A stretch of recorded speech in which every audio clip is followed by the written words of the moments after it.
Hey guys, today I'm going to be doing my out-of-box review for the HG Iron-Blooded Orphans Mobile Armor Hashmal.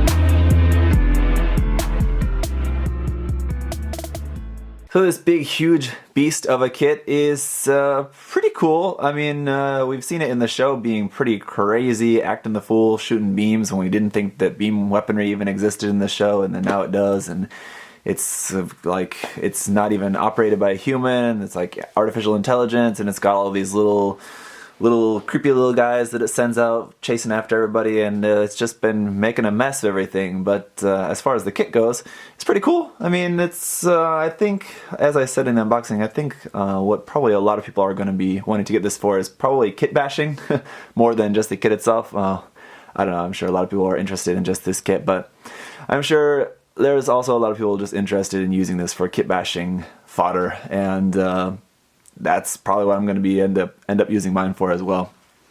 But we do have a lot of really cool stuff here, so I'll give you a look around the kit.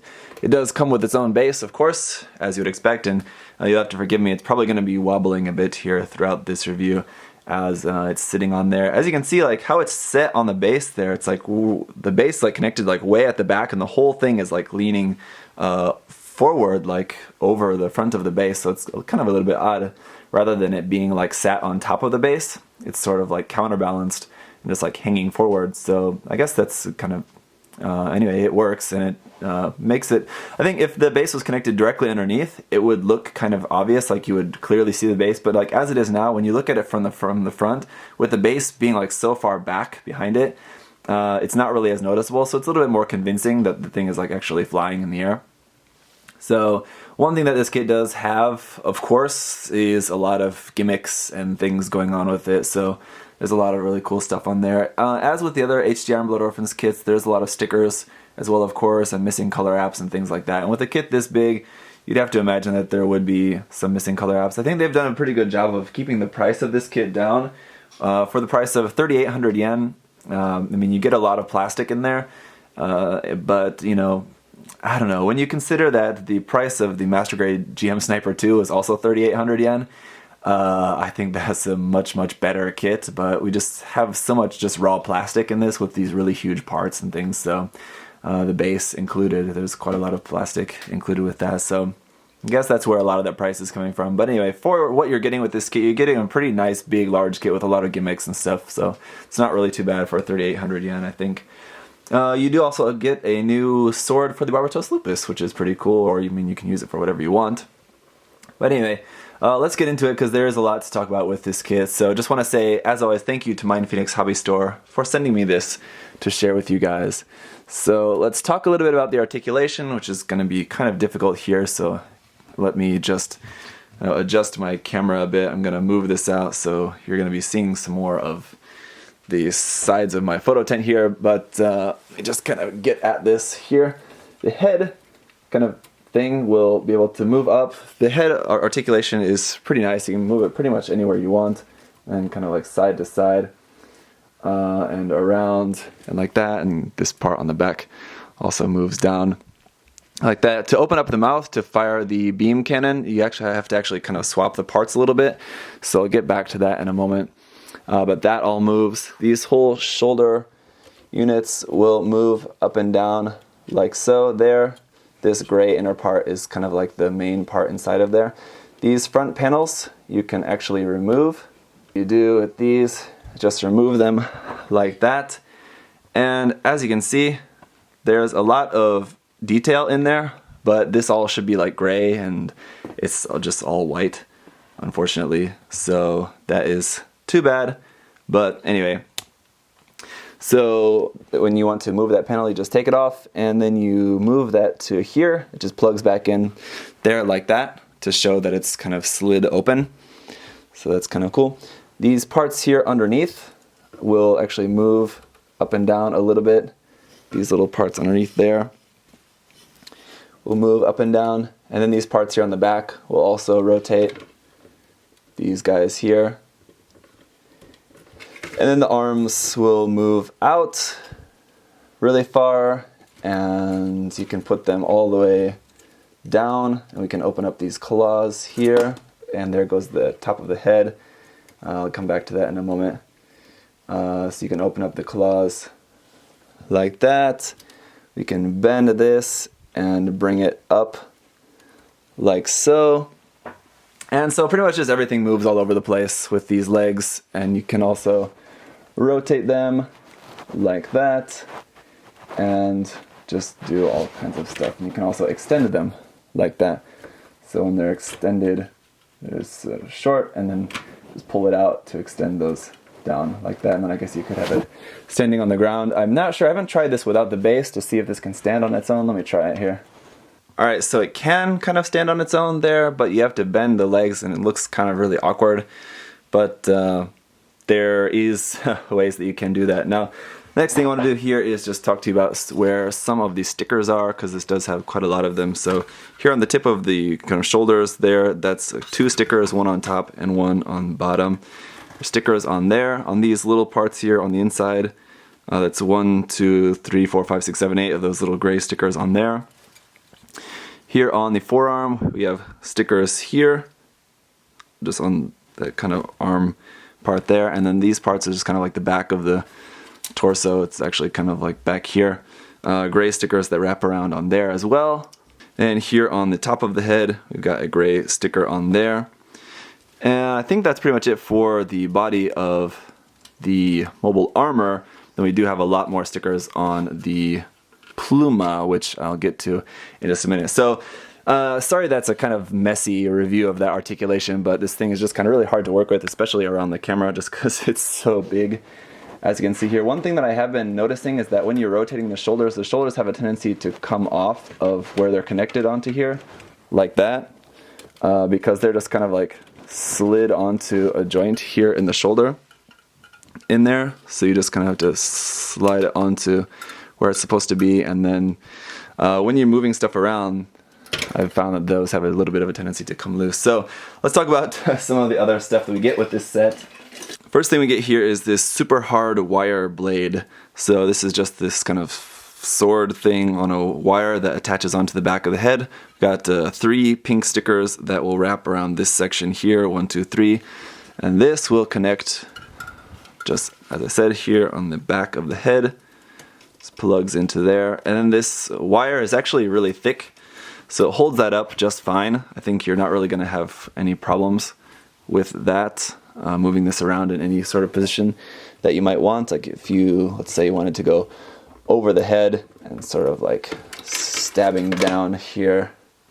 Again, forgive me, this is big and just really hard to work with in front of the camera. So you can do something like that if you want, and that's gonna work. Or I think it works much better if you go like down under it. But anyway, the only problem that I'm having with that is that the wire is a little bit loose in its connection. So it's not any fault of the stability of the wire, just the connection in there. So you can always just glue that into place in the back of the head if you want, but then you won't be able to rotate it or anything, which might be okay. You don't really need to, you just bend it a different way. But anyway, there's that. But if you did want a little bit extra stability for that, we do have this little stand here. So what you can do is just take this wire out and just feed this wire through this stand and then have it like that.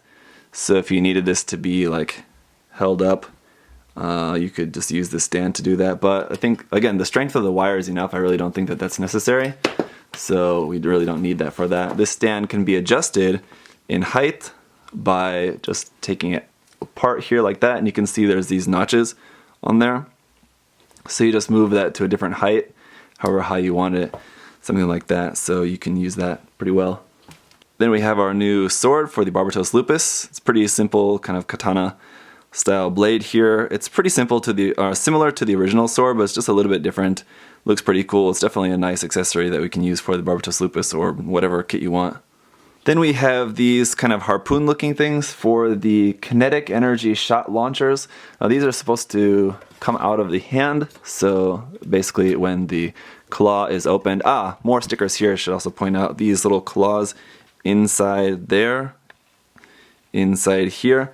There's one sticker for each of these cloths. That's 1, 2, 3, 4, 5, 6, 7, 8, 9, 10, 11, 12 of those you have to wrap around those little cloths. But anyway, you'll just plug one of these just straight into there, like that, and that's your sort of spike dagger thing shooting out of, I guess it's kind of like spike harpoon kind of weapon that's shooting out of there.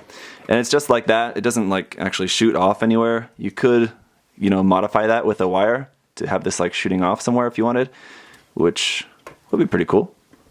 All right, then we have this beam effect part. So this is pretty cool. There's a seam on there, but it's really not that noticeable, I think, for the most part. The more noticeable thing is these kind of pegs inside there.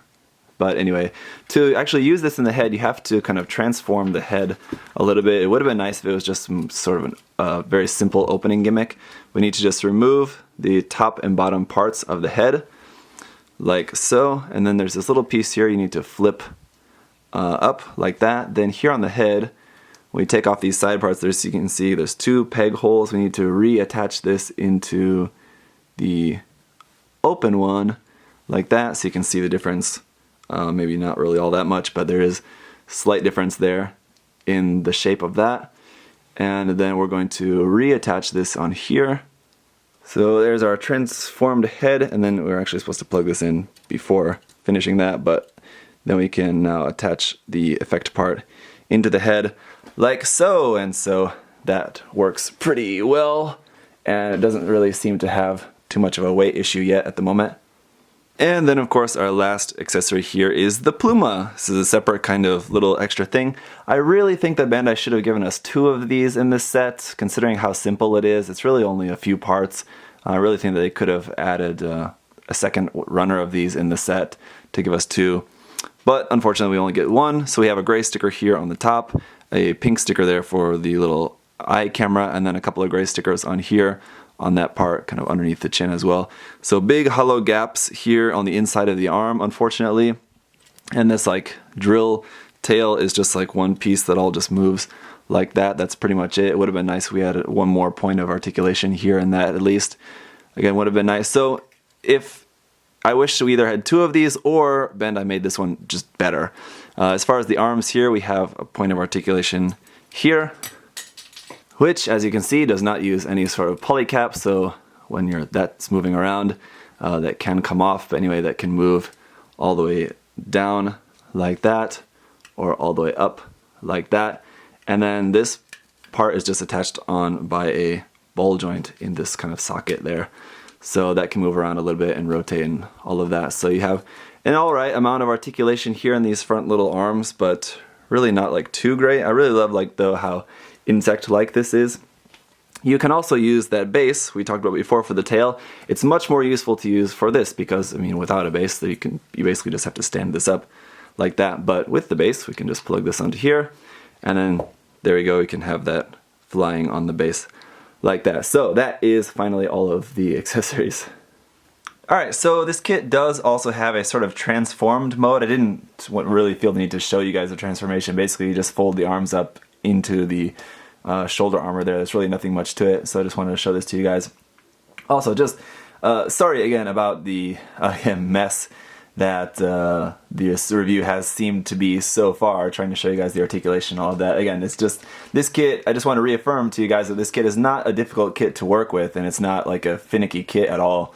It's just really hard to work with in a very confined space while reaching around a camera and trying to do it in a sort of quick fashion. So anyway, forgive that. That's just the fault of the way you have to review something. But anyway, cool kit. And the articulation is, the transformation, I should say, is actually kind of interesting. I mean, the legs are kind of like a big gimmick of the kit, and like to not have those actually being shown, it's kind of like, why would you do that? But anyway, if you did, I guess, want to have it like in its kind of flying transformed state here, then it does look pretty well and works fine.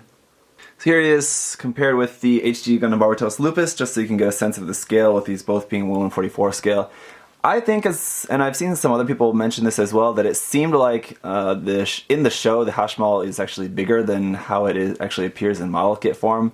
I guess the scale is correct, but I guess maybe that was just the way that it was, you know, shown in the anime. Just kind of made it look like it was a little bit larger.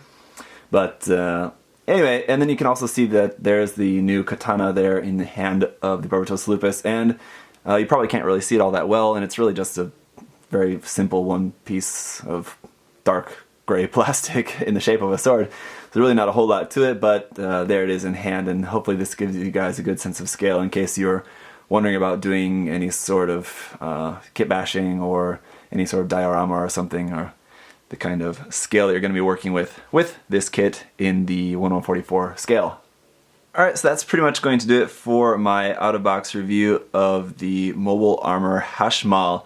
And yeah, I know I said early on in the review that it seemed a little bit overpriced, but I mean, I guess now that I'm really thinking about it, it does have a lot of gimmicks built into it. It has the big stand, it has the wire and the kind of extra sword blade kind of there on the end of the wire. It has that weapon, it has the extra sword for the Barbatos. It has the Pluma there as well, that whole separate little thing.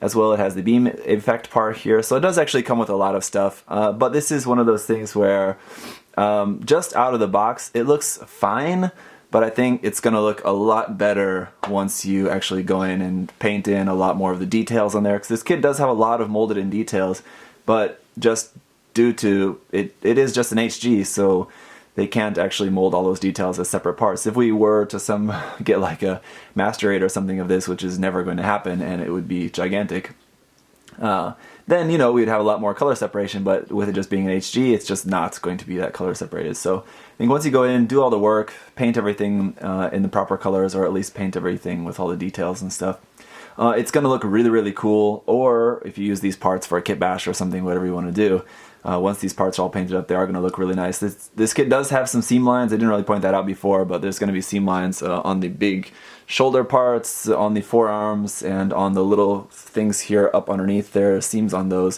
So there's quite a lot of seam lines on this kit as well, again with it being an HG, but that should, I guess, just be pretty much expected. And most of them I think won't be too difficult to get rid of. A lot of them are crossing panel lines though, so again, just when you're removing seams, you just want to be careful not to sand away panel lines, or you can always just rescribe them, which is usually what you have to do anyway when you're going over seam lines, when you're going over panel lines while removing seam lines. So again, anyway, not to get too confusing there, thank you again to MindFenix Hobby Store for sending me this kit to share with you guys. If you're interested in picking this kit up or other kits, you know, check out MindFenix Hobby Store if you guys are living in Australia. Otherwise, thank you guys so much for watching. If you have any other questions or comments, you can feel free to leave those down below. And see you guys next time. Bye bye!